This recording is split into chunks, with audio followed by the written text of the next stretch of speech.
Good morning everyone. Students, we have started chapter number 2, forms of business organization, and we have completed two topics.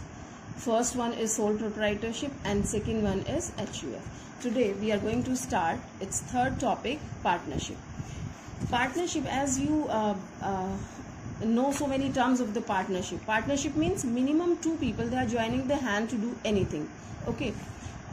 Here the meaning of partnership is in the context of the business, not regarding any other thing.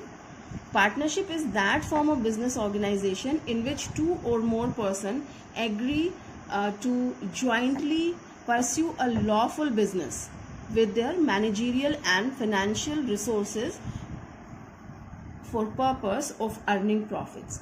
Means here the meaning of partnership means minimum two people are there and they agreed jointly to do the work, right, to pursue the profits, okay, and to pursue the lawful business activities, right. So which contents we are having from this line?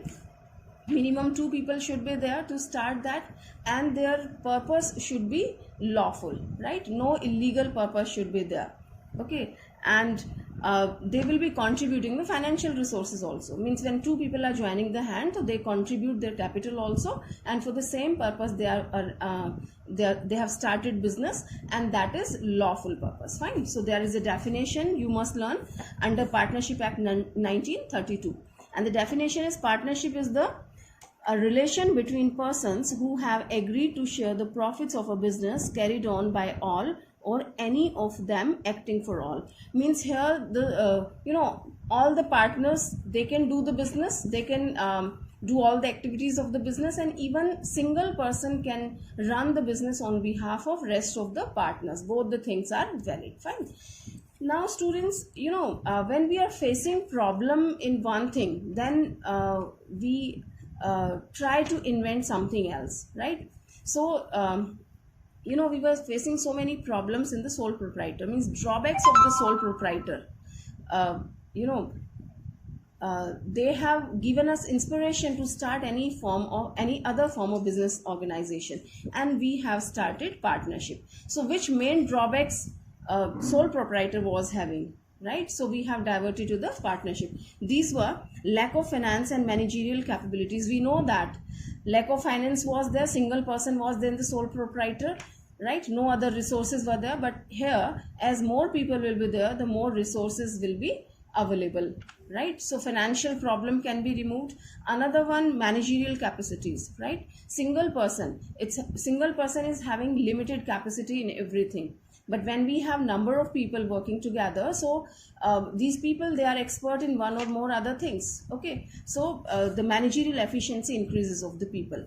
Fine. And another important thing which has become the reason to start the partnership is risk sharing. In sole proprietorship, single person was there who was bearing the whole risk, and here if risk arises, so all the partners, they share the risk, okay. So here it's telling these points were lack of finance and managerial capabilities under sole proprietorship paved the way for partnership as a viable option, okay. And second one was partnership ensures greater capital investment, varied skills and sharing of risk. Varied skill and sharing of risk means different people are there, they are having different skills, different managerial abilities are there, and they can share the risk also, okay students. So people, they have diverted from sole proprietor to partnership, and this form of business organization has come into existence in 1932. Now as usual, we will start features of partnership, or you can say characteristics of partnership. What special elements make any business activity as a partnership? So first we'll study about the formation, how the formation takes place of the partnership. That is they have to get themselves registered under Indian Partnership Act 1932. And I tell you students, its registration is not compulsory. Very soon we will study in rest of the points later on.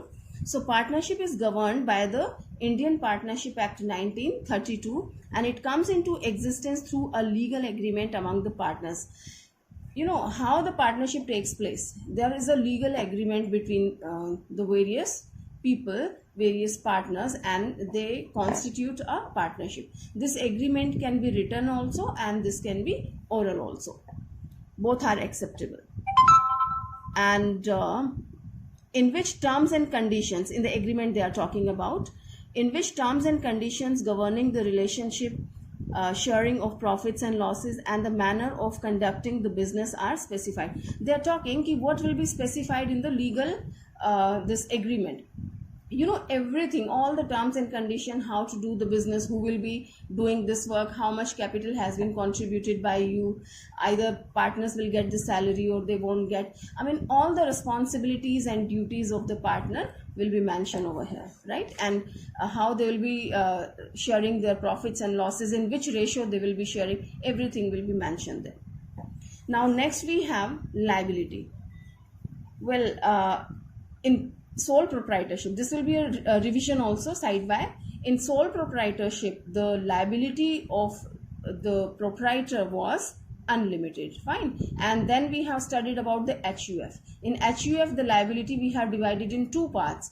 Karta, the liability of Karta was unlimited, and rest of the co-partners, their liability was limited, right? Limited up to the share which they have invested in the business, all right? And in partnership, all the partners, they have unlimited liability, right? Unlimited liability means when business is having insufficient assets, right? Means if the assets of the business are not able to pay the liabilities of the business, okay, but we have to pay the liability. In that situation, these partners' personal assets will be responsible to pay the business debts, business liability, all right? In that situation, this situation is called unlimited liability of the partners, all right? And here this liability, I mean, the partners are having jointly and individual liability towards the business. Now, what does this mean, jointly and individually? Jointly means all the partners are responsible for the debts which they contribute in proportion. It's not like suppose three people are there and two will be liable to pay and third one won't be liable. No, it is not like that. Jointly, they all are responsible. If 10 members are there, 10 partners are there, so all the 10 partners are liable to pay the partnership's liability. So jointly they are liable, right?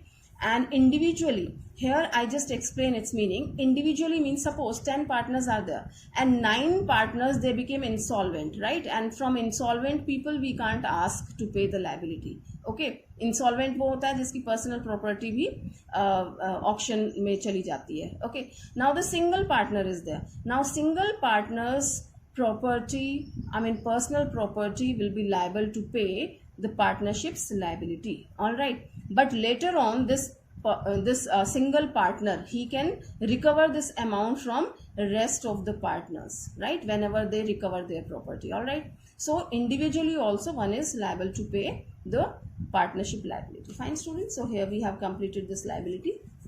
Next one is risk bearing. It's very, very clear. When 3 partners are there, so all the 3 people are responsible to bear the risk. And you know, this is the reward to bear the risk. And what reward they get? Profit. This point we have already discussed. The reward for risk bearing comes in the form of profit. Fine. So as many people will be there, as many partners will be there, they will be sharing the risk of the business, and as a reward they get profit in the form. Well, next point which we have to discuss, that is decision making and control. Well, what your mind says, students, when there was a single person, so he was supposed to decide everything. He was to control the firm. The whole control was in his hand. Fine. And here we have, suppose 5 people, 5 partners are there. So all the 5, I'm sorry, all the 5 people, they are responsible to control the business. They have the power to control the business, and they can participate in the decision making also, okay? They are free for this. But one thing I would like to clear, maybe some partners, they are not capable enough to decide certain things and to control the things, and later on we will study, we have certain sleeping partners also who are not and they are not active in the business, they are not actively participating in the business. So these kind of partners are not participating in the decision making, and all these things we mention in our agreement, right? A legal agreement which we do. So all these things are mentioned over there. Fine. Although all the partners are free to control and to decide the thing, but we have to follow the agreement. Whatever will be written, we'll be doing. So I just read it for you. You'll understand better. In a partnership firm, partners share amongst themselves and responsibility of decision making and control. Means if 10 partners are there, so they decide their work. These 2 people, they are good enough in decision making and all, and they are quite intelligent. So we just divide the responsibility. Decision making responsibility goes to these person, and this person will be overall controlling, this person will be handling the finance, so and so. Okay. And decisions are generally taken with mutual consent. Thus the activities are managed through the joint efforts of all the partners. I think it's clear, students. Okay, decision making jointly or mutual consent, they discuss with everyone. When everyone is agree on any point, so they decide the thing. Again, this depends upon what kind of decision you are taking. Day to day the decisions can be taken by any of the partner, but some major decisions, when the term comes to decide something major, then everyone's involvement is must. Fine. Now next one is continuity. Once again, we are just comparing the thing. Like in sole proprietor, the single person was there. If any problem arises, that comes to an end. And the same goes here also. Reason. Suppose the 10 people are there, one expires or one became insolvent, or any other problem arises with a single partner even. Fine. So that comes to an end, right? Reason, the agreement which was between the 10 people, that won't be valid anymore, because the one person is incapable to continue the business. He can't be a partner anymore. So the old agreement which you have done, that is null and void. All right. So you have to create a new agreement if remaining partners want to continue in the business. So it's telling partnership gets automatically dissolved on the death, retirement, insanity or insolvency of any of its partner. However, if the remaining partners desire to continue, then they may do so on the basis of a new agreement. Clear, students? If anything happens with anyone, so old agreement come to an end, and if the remaining partners want to continue, then they have to create a new agreement. Next we have membership. Well, how many, I'm telling you again and again, minimum 2%, right? And 3%, then 10% and all. So we have a limit, right? How many maximum partners can be there in the firm?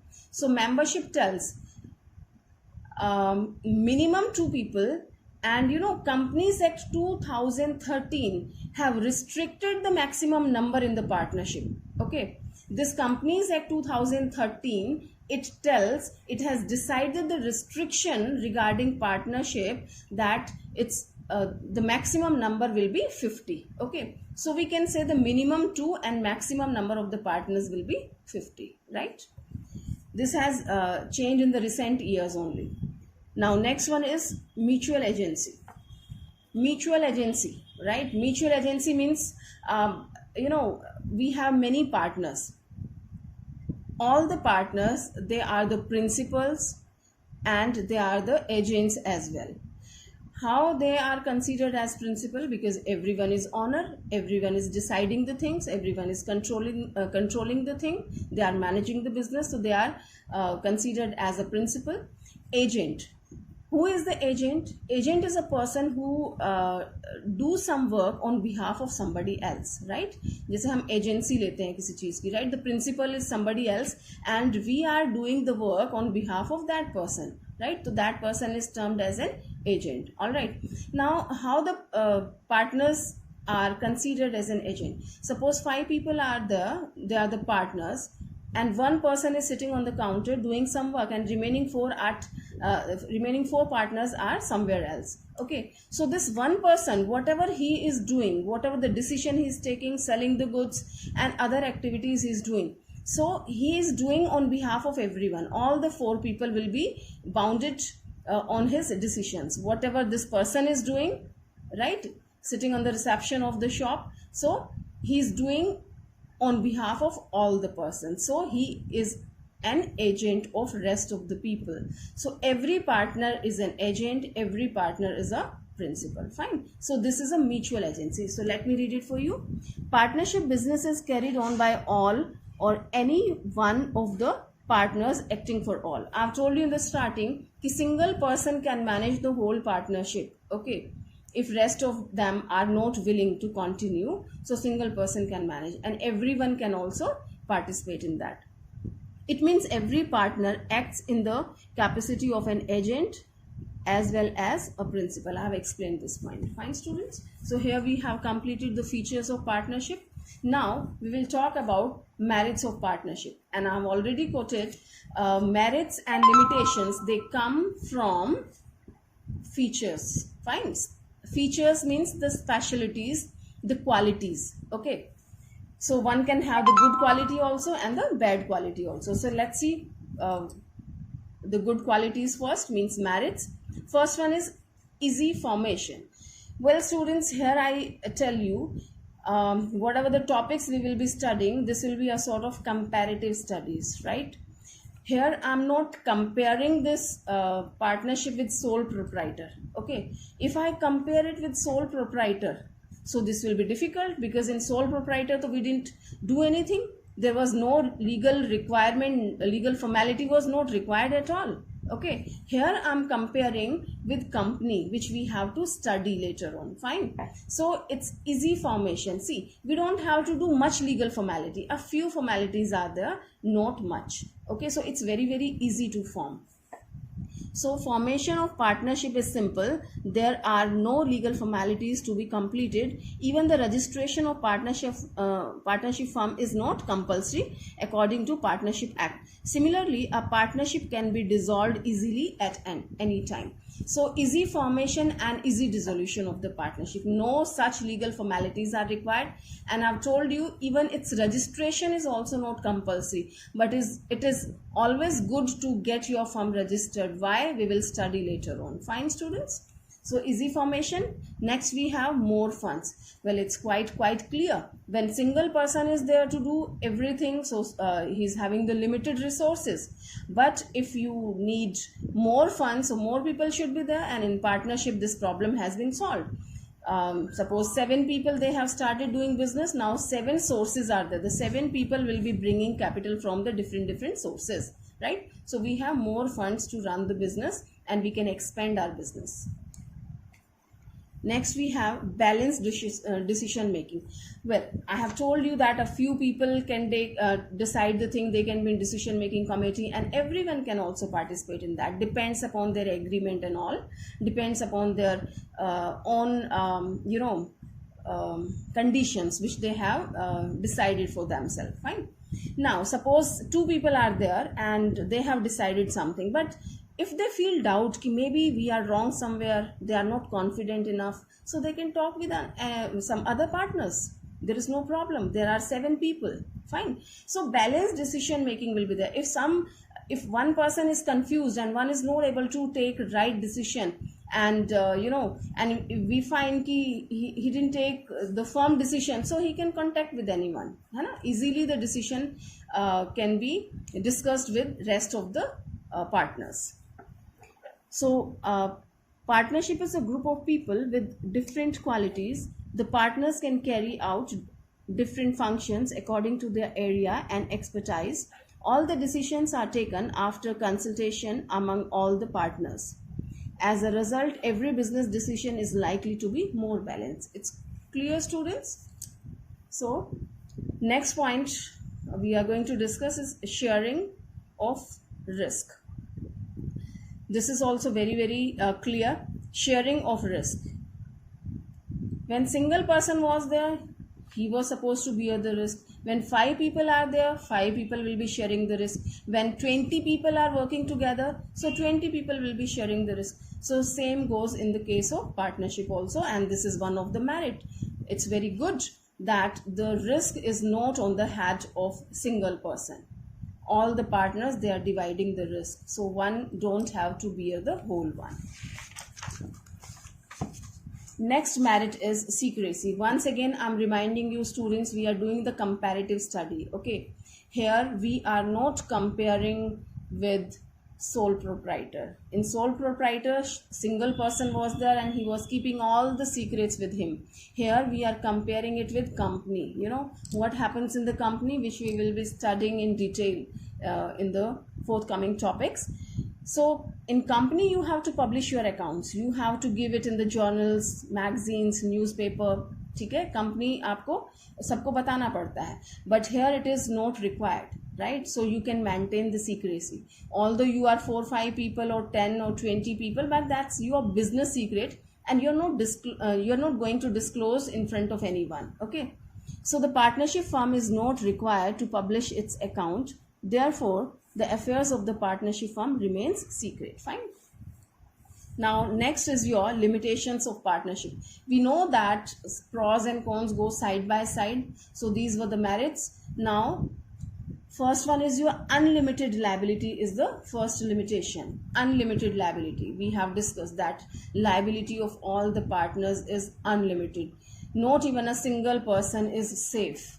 If one takes wrong decision, and you know your assets are in danger, your business assets are in danger, and it's not sufficient to pay the business liability, in that situation your personal property is also at stake, and that will be responsible to pay your business liability. So this is one of the biggest drawback of partnership, unlimited liability. Okay, now next one is limited resources. Well students, we have, I've just told you ki we have we can arrange the finance from the different sources. If 7 people are there, so we have 7 sources to get the capital, but still the limited resources are there.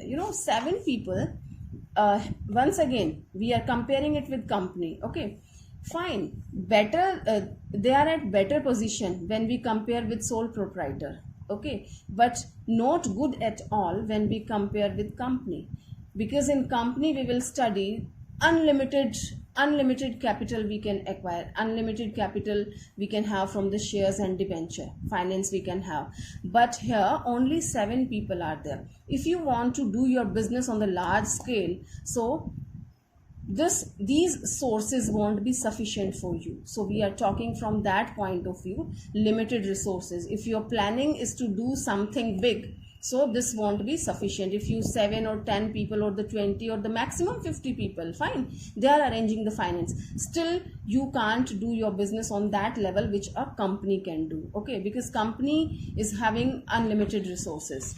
So I just read it. A partnership firm can't raise huge financial resources to support large-scale business operation. Understood, students? Due to legal ceiling on number of partners. Ceiling means maximum ceiling is 50. You can't go beyond that. So as a result, partnership firm face problem in expansion and growth beyond a certain size. So the limited size you can have, beyond that size you can't go, because you have the limited resources. If all the maximum ceiling you are availing. Next we have possibility of conflicts. This is very common when more than 1 people are working, better. When a few people are working together, so at one or more points somewhere the conflict arises. So that's the biggest problem, and that if conflicts increases, right, the problem increases, so your partnership may come to an end, right? Next we have lack of continuity. This we have already discussed in the features, because if any of the partner became insolvent, incapacities arises, or death takes place, fine, so in that situation your present partnership comes to an end, right? So lack of continuity, that's a problem here. And next one is lack of public confidence. So before explaining, let me tell you students something about the company. What happens in the company, I have already told you, although you have to publish your accounts, you have to make it public. Certain things you have to make it public, because in public company, public money has been introduced, public ka paisa laga hua hai through the shares and debentures. So you have to give your report to the public, right, through the magazines, journals, so and so, right? Certain other things are there, we'll study in detail later on. Okay, so there is a confidence of the public in company, because everything is in front of the public. But in partnership, people don't have confidence because that's their own, and they have secrecy, right? They are maintaining the secrecy we have studied here. So what's going on internally in their business, nobody knows, right? So if you take bank loan, or if you are seeking help from somebody else, so people, they get hesitant to provide you certain kind of help because they don't believe much, they don't have much confidence in you. Okay, so the public has less trust and faith in a partnership firm. The annual accounts of a partnership firm are not presented to be public, so the real position of business doesn't become known to public, so people don't have trust in their dealing. All right, students, so here we have completed features, merits and limitations of the partnership. So next topics we will be discussing in the next class. Thank you.